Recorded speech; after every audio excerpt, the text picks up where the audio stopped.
नमस्कार विद्यार्थी मित्रांनो, स्वागत आहे तुमचं भगीरथ आय-एस अकॅडमीच्या या ऑनलाईन प्लॅटफॉर्मवर.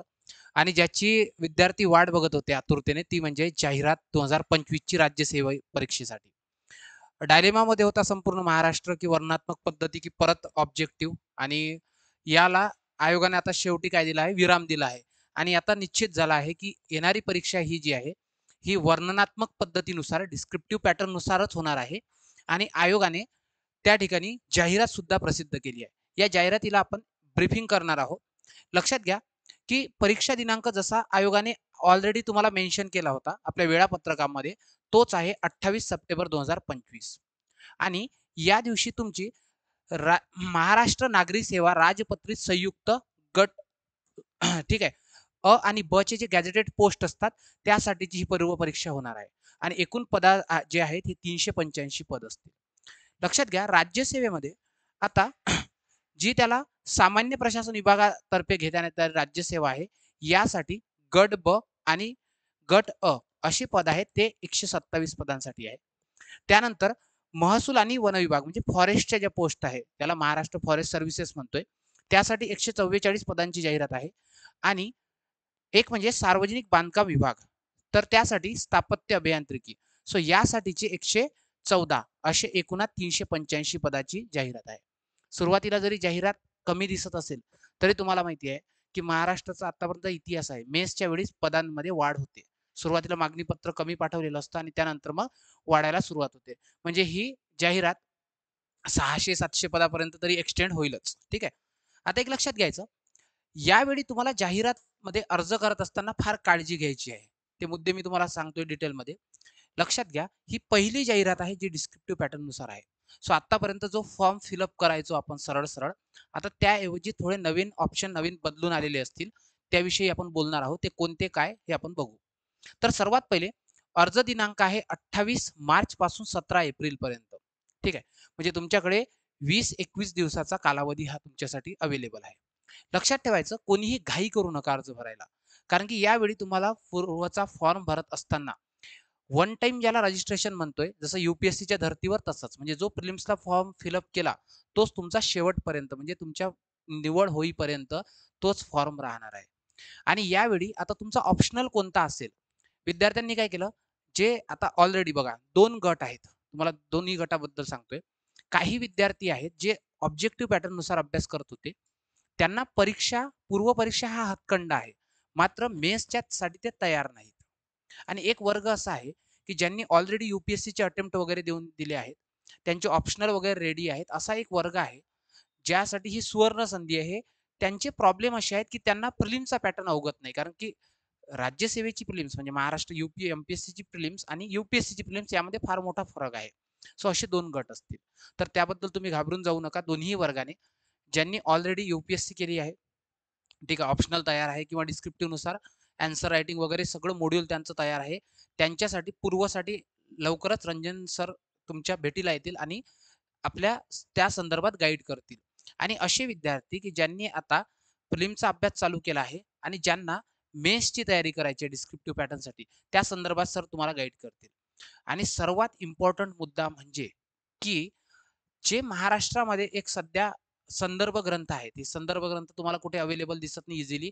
आहेत तर मग ते हिंदीमध्ये असतील, इंग्लिशमध्ये असतील. पण विथ रेफरन्स ऑफ महाराष्ट्र असा असल्यामुळे थोडं ते संदर्भ ग्रंथामध्ये थोडेसे चेंजेस करावे लागतात. सो हे संदर्भ ग्रंथ लवकरच तुम्हाला भगीरथ प्रकाशनाच्या भगीरथ आय-एस अकॅडमीच्या अंतर्गत ते पब्लिश होणार आहे. त्यामुळे मेन्सचं तुम्ही बिलकुल टेन्शन घेऊ नका. आणि आणखी सांगतोय, जर तुम्ही या परीक्षेसाठी फॉर्म फिलअप करत असाल, या संदर्भात कोणतंही गाईडन्स पाहिजे असेल, तर तुम्ही डायरेक्ट ऑफिसच्या नंबरवर कॉल करू शकता. जे विद्यार्थी इथे फिजिकली प्रेझेंट राहू शकतात ते कधीही ऑफिसला या. इथे रंजन सर असतील, इतर टीम असेल, हे तुमच्यासाठी आहेत. ठीक आहे.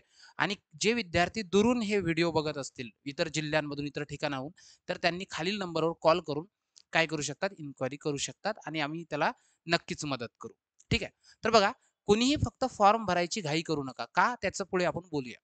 त्यानंतर म्हणजे 17 फेब्रुवारीपर्यंत तुम्हाला फॉर्म फिलअप करायचा आहे. ओके. एकदम शेवटच्या लास्ट मोमेंटला पण भरू नका आणि एकदम सुरुवातीला पण भरू नका, कारण की थोडी अवेअरनेसचं आहे.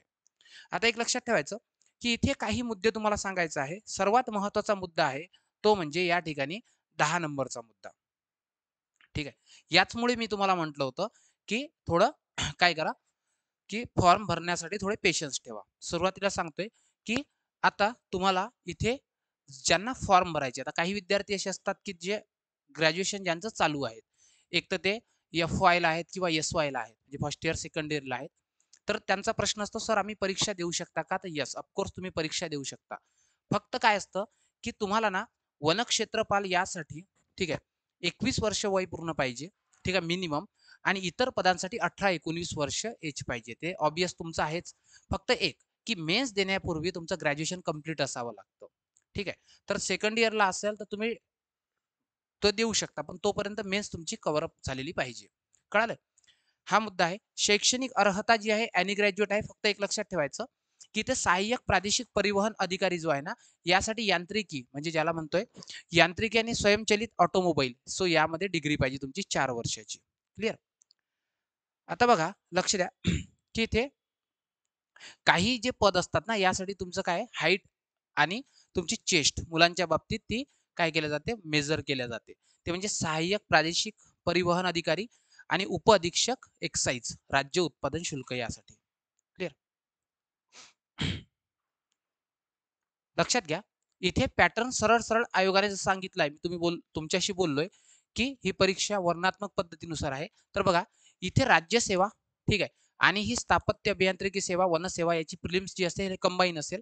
ठीक आहे. आणि यामध्ये तुम्हाला काय दिसेल, पूर्व परीक्षा जी असेल ही 400 गुणांची दिसेल.